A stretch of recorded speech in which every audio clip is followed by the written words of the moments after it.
José Antonio, buenos días, bienvenido. Qué gusto tenerte nuevamente con nosotros. Buenos días a quienes nos escuchan a través de Eco Radio esta mañana. Muchas gracias. Bueno, José Antonio, ustedes ya saben, presidente ejecutivo de la Cámara Nacional de Acuacultura, presidente del directorio de la Corporación de Gremios Exportadores de Ecuador, Cordex, presidente del directorio de la Corporación de Promoción de Exportaciones e Inversiones, Corpey, miembro del directorio del Comité Empresarial Ecuatoriano, trabajo para la cooperación holandesa en Ecuador, ha coordinado o participado en más de 270 ferias comerciales en América, Asia y Europa, liderando el pabellón de Ecuador. Pues definitivamente ya alguna vez hemos hablado, el camarón ecuatoriano es muy apreciado en tanto dentro del país como fuera del país, en muchos países incluso, en restaurantes de prestigio, en la carta incluso, y alguna vez hablamos de eso, ponen cuando hay langostinos o camarón, especifican que es ecuatoriano por la altísima calidad de nuestro producto. Es muy apreciado. ¿Qué está pasando en este momento en el mercado internacional?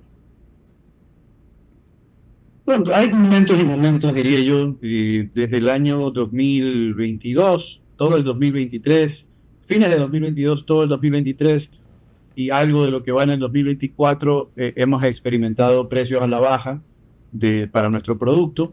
Tal es así que las exportaciones del año pasado, que se mantuvieron en niveles similares a los del 2022, es decir, en valores por encima de los 7.000 millones de dólares, 7.300 millones de dólares, algo así, ¿no? Realmente debieron, por el volumen exportado, esto es el esfuerzo del sector productor y exportador en generar más volumen de camarón, siendo más eficientes, ¿no? Por ese volumen debimos haber realmente facturado más de 8.500 millones de dólares aproximadamente.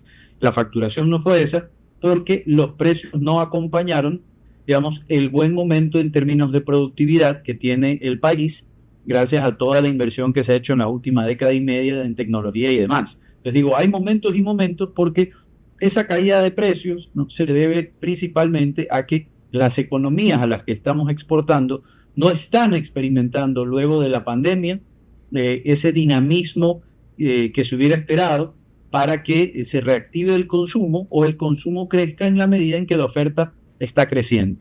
Vemos que en China los niveles de crecimiento económico no son los de la década pasada, hay una ralentización de la actividad económica que, digamos, poco a poco verá algún nivel de recuperación en los indicadores que nos interesan a nosotros, es decir, nivel de número de turistas que visitan el país, número de turistas internos que viajan a otras ciudades para consumir, porque hay que recordar que el camarón, si bien en China hay una cultura de consumo, también hay una importante vertiente que demanda camarón por actividades de ocio, entiéndase turismo, hotelería, eventos, cruceros y demás. En Europa pasa digamos, una situación similar, más que por la pandemia, influenciado por la situación bélica que se está experimentando a partir de la invasión rusa a Ucrania, que encareció ciertas variables de la economía familiar. La energía se vio encarecida, evidentemente cuando usted tiene que pagar energía debe dejar de consumir ciertos bienes y demás. Y en el caso de Estados Unidos, pues el combate a la inflación, sí derivada de las acciones económicas para contrarrestar la contracción de la actividad empresarial durante la pandemia, que ha hecho que esas elevadas tasas de interés pues contraigan la masa económica y por tanto afecten consumo por el índice inflacionario que se ha vivido, que poco a poco, si bien se recupera. Nosotros acabamos de estar en una feria en Boston el mes pasado y se hablaba mucho de qué tanto impactó la inflación al consumo de productos del mar, de la categoría en la que estamos nosotros con nuestro camarón, ¿no? Entonces, momento complicado para el sector. Sin embargo, usted bien señala, ¿no?, la diversificación de mercados, que es lo que se esperaría, ¿no? Sí, estamos presentes en nuevos mercados en Asia Central. En septiembre estaremos en una feria en Singapur, tercera ocasión que el Ecuador participa de este evento de forma seguida, buscando nuevos mercados, pero hay que ser realista. Ya estamos presentes en los mercados más importantes de consumo de camarón, entonces esa diversificación se hace cada vez más complicada. Ahora, definitivamente nuestro producto tiene un valor agregado que es muy importante, aparte de la calidad, el sabor, en fin. ¿Qué es lo que más requieren estos mercados? un formato pelado, desvenado. ¿Qué es lo que más se vende fuera? Bueno, Ecuador tiene un posicionamiento que parte, como usted bien señala, de su calidad. Eso es innegable. Hay un sistema de cultivo de más de medio siglo que se ha venido perfeccionando, que nos ha permitido crecer bajo un esquema que no copia de los sistemas de producción pero han proliferado en Asia, por ejemplo, que son sistemas súper intensivos. En el caso del Ecuador manejamos una densidad baja, lo que ha permitido crecer bajo otros estándares muy distintos, presentando un camarón mucho más natural que el que puede provenir de otros ejercicios de acuicultura mucho más intensivos. Entonces, partimos de eso, un producto más cercano a lo que la naturaleza pensó para el camarón, ¿no? Ecosistemas con calidades de agua óptimas, una alimentación de primer nivel que le permite al camarón desarrollar su propio sistema inmune de tal manera que no requiera recibir antibióticos para el crecimiento, porque usted sabe, cuando usted cría un animal y tiene pues un hacinamiento considerable, hay posibilidad de proliferación de enfermedades. Eso es algo que Ecuador lo evitó, primero con una baja densidad y segundo a través de una nutrición que permite que el camarón desarrolle su propio sistema inmune a través de la nutrición adecuada. Entonces, parte de lo que usted señala, hay un posicionamiento que Ecuador tiene, pero ¿qué demandan los mercados? Eso varía en función del destino. China y Europa, los dos principales mercados para el camarón ecuatoriano, Ecuador se ha posicionado ahí como el proveedor de camarón entero, porque usted sabrá, pues en España una paella, la imagen, pues el camarón entero es uno de los productos que sobresale de ese plato y es un consumo cultural, es decir, la cultura ya demanda ese tipo de producto. China también demanda producto entero. Sin embargo, en Estados Unidos, donde Ecuador ha crecido, donde más ha crecido en los últimos 5 años, sí se demandan productos de valor agregado, especialmente aquellos fáciles de pelar, colas o productos pelados y desvenados, o otra oferta también de producto apanado que hace una empresa ecuatoriana aquí en el país para el mercado estadounidense. Entonces, en función del mercado que usted se enfoca, usted tiene unas demandas específicas en las que Ecuador, si hubiéramos tenido esta conversación hace 7 años, yo le hubiera dicho que éramos los reyes del camarón entero porque tenemos una excelente calidad de camarón entero, pero no teníamos esa experiencia o esa capacidad instalada de procesamiento. Bueno, esa situación cambió drásticamente. Ecuador ha hecho gigantescas inversiones para poder competir en el mercado estadounidense, lo que nos ha permitido hoy como país situarnos en el segundo lugar después de India, pero individualmente como empresas, la empresa más grande proveedora en los Estados Unidos, la principal proveedora de camarón para los Estados Unidos, es una empresa ecuatoriana. Entonces, ahí hay una evolución y un esfuerzo que ha hecho la industria por conquistar los mercados donde ya estábamos, pero necesitábamos hacer esas inversiones, valga la redundancia, para poder atenderlo de mejor manera y poder diversificar, como usted bien mencionaba en su primera pregunta, los destinos de nuestro país. Sí, ahora hay una pregunta que me viene a la cabeza en este momento que es importante, creo yo, que si tenemos la suficiente capacidad que en el Ecuador como para buscar nuevos mercados como Japón, Corea del Sur, por ejemplo, Hong Kong, Países Bajos, Alemania, Bélgica, Canadá, que también pueden ser mercados muy interesantes. Seguro, sí, y en todos ellos posiblemente Ecuador, si no es el principal proveedor, es el segundo proveedor más importante. Eso es algo que vale destacar del sector empresarial, en el caso particular del camaronero ecuatoriano, que mercado al que hemos llegado, nos hemos colocado, salvo en Estados Unidos, como les mencionaba, como el principal proveedor. Por ejemplo, en China, del total de sus importaciones, el 70% provienen de Ecuador. En el caso de Europa, somos el principal proveedor de camarón. En el caso de España, el más grande consumidor de camarón dentro de la Unión Europea.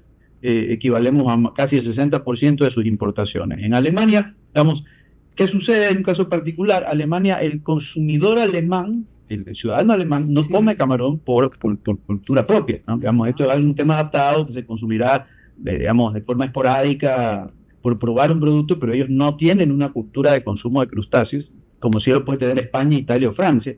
Sin embargo, hay mucha comunidad internacional, comunidades asiáticas que viven en Alemania, que sí demandan camarón y en esas sí estamos presentes. Ahora, respecto a los demás mercados que usted mencionaba, Corea, tenemos que resolver, y por eso es una muy buena pregunta, si bien Ecuador tiene toda la capacidad del mundo para atender a cualquiera de los mercados que usted ha mencionado, en Corea tenemos que solventar con ellos una serie de discusiones de carácter técnico, porque Corea impuso ya hace algunos años un requisito sanitario desde el punto de vista ecuatoriano no debidamente sustentado. Hay un sustento, digamos, nos queda en el aire las justificaciones que ha dado Corea realmente. Y Ecuador ha presentado, nosotros personalmente como Cámara estuvimos el año pasado durante la última negociación del acuerdo comercial con ese país y tuvimos una reunión en paralelo con la entidad sanitaria coreana para presentar información científica que sustenta el pedido de Ecuador, que Corea revise sus criterios técnicos mediante los cuales está rechazando producto ecuatoriano porque no tiene sustento.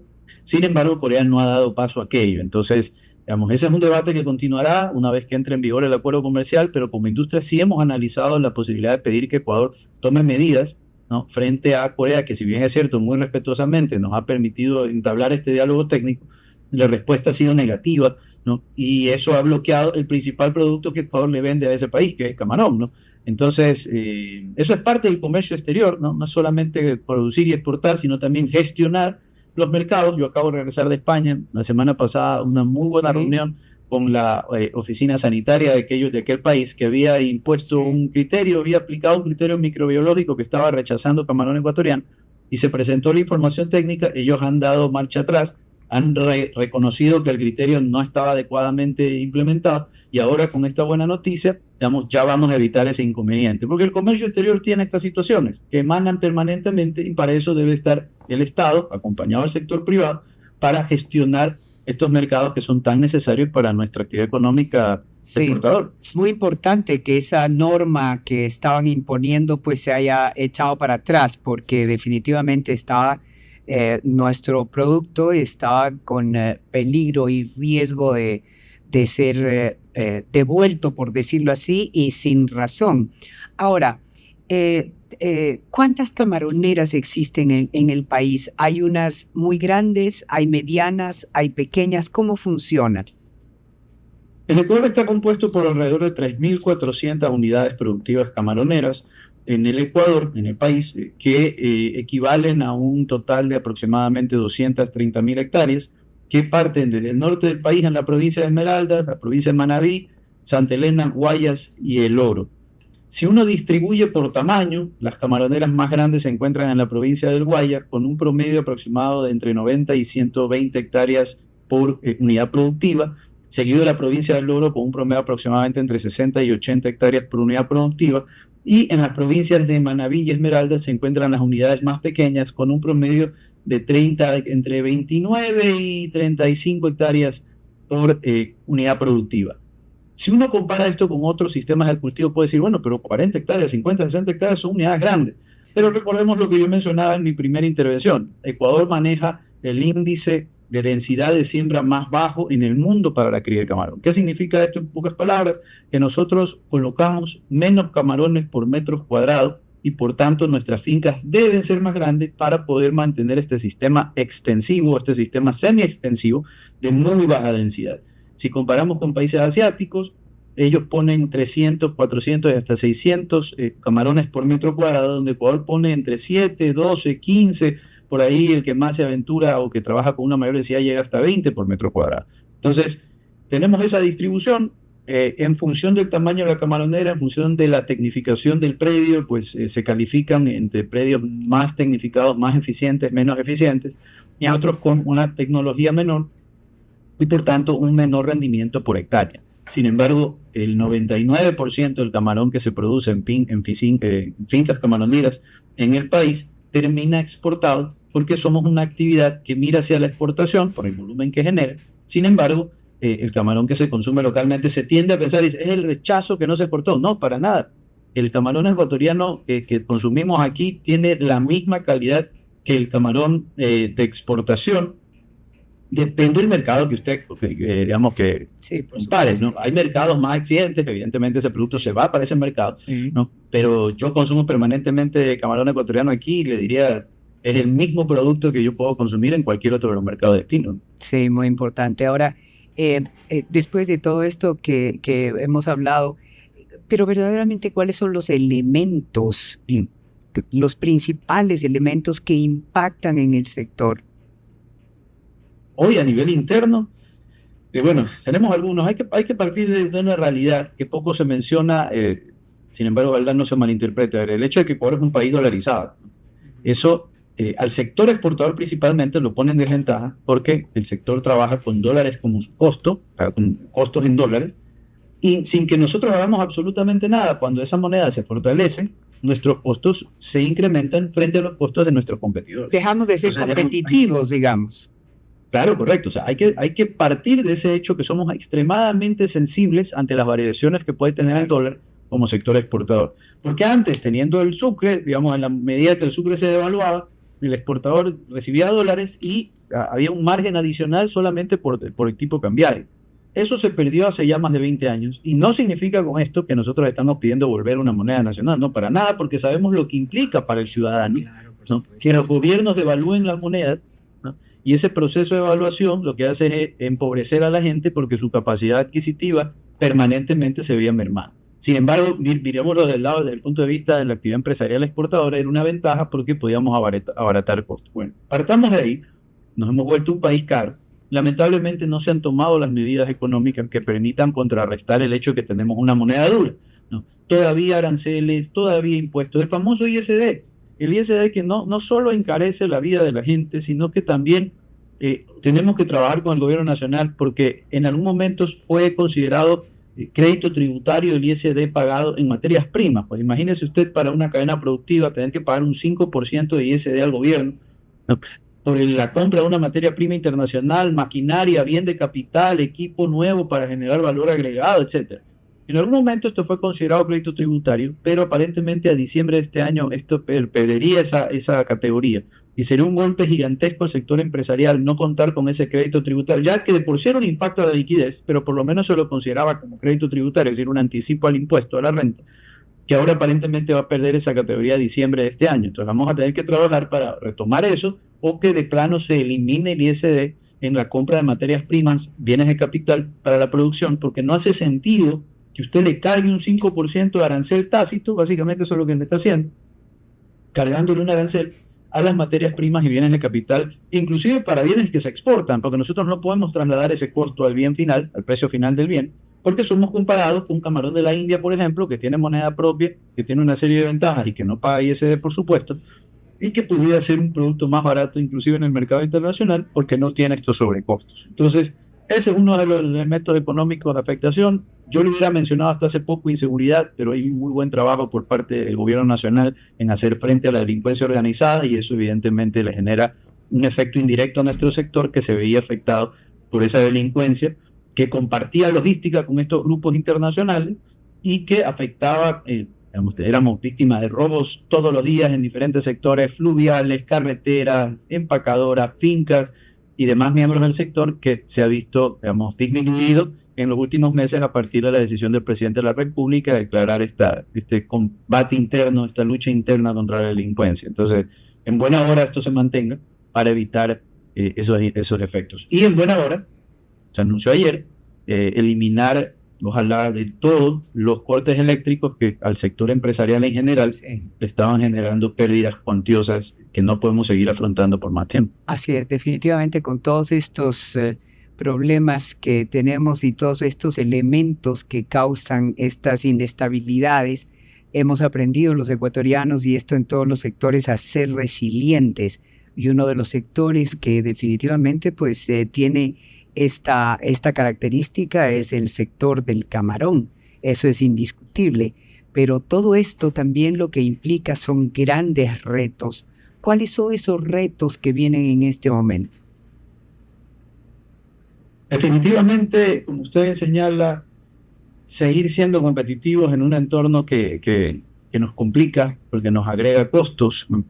Ecuador no es un país que hoy está diseñado para motivar, para incentivar actividad exportadora por varios elementos que le mencioné, que evidentemente no son de responsabilidad de esta administración, sí abordarlos pronto, porque digamos, si usted revisa, la actividad exportadora sigue centrada en los productos tradicionales históricos. No hemos logrado una diversificación importante, salvo lo que se ve en minería, y que aún así el Ecuador no es un país que le da la bienvenida abiertamente a la minería formal como debe ser, aquella con alta tecnología, aquella que invierte y desarrolla zonas y no aquella minería ilegal que destruye el ecosistema y que financia actividades ilícitas, ¿no? Pero salvo aquel caso de la minería, realmente el país no ha visto una diversificación de la actividad exportadora, y eso se debe principalmente a que el modelo que vio nacer estas actividades económicas se ha mantenido. Es decir, se trató de facilitar un régimen de contratación que permita diversificar otros sectores de la economía, se le dijo que no. Hemos tratado de generar certeza jurídica a través de marcos regulatorios que generen confianza al inversionista, se le dijo que no. Entonces, es importantísimo que reconozcamos que si queremos que el Ecuador desarrolle nueva oferta exportable, que la oferta que está hoy crezca aún más, porque genera empleo. Miren lo que ha pasado en Camarón. Tenemos dentro de las 10 principales empleadoras del país, por lo menos 4 son empresas del sector camaronero que han logrado contratar, inclusive con la última norma que se emitió en la Asamblea Nacional, trabajo juvenil. Es decir, la actividad económica que crece es la única que usted le puede generar nuevas plazas de empleo. Entonces, motivar actividad exportadora tradicional, crear mecanismos para la diversificación de la oferta exportable. Es decir, son las vías que necesitamos para hacer frente a estos retos que tenemos como sector empresarial, de sostener el empleo, de sostener esta postura de hacer un combate frontal a la delincuencia que nos estaba ganando la batalla realmente, porque no era un asunto solamente de costos, era un asunto ya de sobrevivencia, de gente que no quería ir a sus puestos de trabajo por el temor a ser asaltados o afectados por la delincuencia, ¿no? Otros factores económicos, partiendo del hecho de que tenemos una moneda dura y tenemos que buscar la forma de que Ecuador no se encarezca permanentemente, porque el sector empresarial que en este año tiene 2 nuevas aportaciones que hacer, incluida una autorretención para el sector exportador que no existía, ¿no? Entonces, pone el hombro desde el punto de vista fiscal, ¿no? Pero hay que también generar un contrapeso para que estos sectores puedan seguir compitiendo en ese concierto internacional de los mercados y generando más divisas para el país, porque recordemos, la dolarización se sostendrá en la medida en que el sector exportador pueda traer las divisas que hasta ahora el sector inversionista no logra atraer. Ecuador no es un gran destino de inversiones, entonces la divisa que generamos va por el lado del endeudamiento internacional o por el lado de la divisa de exportación. Así es, pero para lograr la dolarización, sí, para lograr todo esto también, todos los sectores y en este sector con mayor razón, pues es importante tomar en cuenta la investigación, el desarrollo en innovación tecnológica es fundamental justamente para atender esos valores agregados. Correcto. Por eso el sector, si usted revisa las tomas de los últimos Aquaexpo que se llevan a cabo en la ciudad de Guayaquil, donde el sector se congrega para conocer la nueva tecnología, verá cómo el Internet de las cosas, Big Data, inteligencia artificial y demás, ya son tecnologías que se están, digamos que, incrustando en los diferentes eslabones de la cadena de valor del sector camaronero y que nos permiten ser mucho más eficientes que las tecnologías tradicionales. Entonces, hay que estar abierto a esas tecnologías, no tenerle temor porque más allá de lo que se dice que destruyen empleos porque reemplazan personas, no, más por el contrario, crean nuevas oportunidades a nuevas carreras mucho más técnicas que incluso tienen una mejor remuneración porque son carreras mucho más especializadas. Entonces, es un proceso natural de evolución de los negocios, es un proceso natural de la evolución de las cadenas de valor y en eso el sector camaronero, aunque lo digamos desde la Cámara, pero realmente hemos sido testigos cómo se ha abierto a esas nuevas tecnologías, lo que nos permite sostenernos a flote en un entorno altamente competitivo, inclusive en un mercado como el camaronero, digamos que no es un mercado de altísimo valor agregado, ¿no?, desde el punto de vista de la transformación del producto, pero sí de valor agregado a lo largo de la cadena para lograr este producto de consumo, ¿no?, bajo las condiciones que piden los mercados más exigentes. Usted hablaba de Japón, ¿no?, un producto natural, sembrado en un sistema de cultivo de baja densidad, etcétera, etcétera. Bueno, para lograr todo ello y ser eficiente, la tecnología viene de la mano de estos procesos productivos. José Antonio, hay un mercado del que no se habla mucho y es el mercado africano. ¿Por qué? ¿No es atractivo? Ellos tienen una producción acuícola importante, tienen cierta producción acuícola con otras especies de camarón, con las que compiten en mercados internacionales con nosotros, pero también algo de consumo. Digamos, no hay, si bien es cierto, estamos presentes en algunos de los mercados, Sudáfrica, digamos, no es considerado uno de los grandes polos de consumo y por tanto, no, y aparte tienen una producción de consumo local, entonces, digamos, hay un par de barreras de entrada que no lo vuelven un polo atractivo para nuestro camarón. Pues muy interesante esta conversación, definitivamente esperamos que en lo que va de año las cosas tomen un rumbo para que el mercado camaronero fuera del país y también dentro del país crezca aún más, que se merece un producto como el nuestro, pues es muy apreciado y debemos apreciarlo mucho más. José Antonio, muchísimas gracias, muy amable por haber estado nuevamente aquí esta mañana en Ecos Today Radio. Muchísimas gracias, Jimena, por la invitación y saludos a todos quienes nos escucharon esta mañana. Muchas gracias, es José Antonio Camposano, presidente de la Cámara de Acuacultura.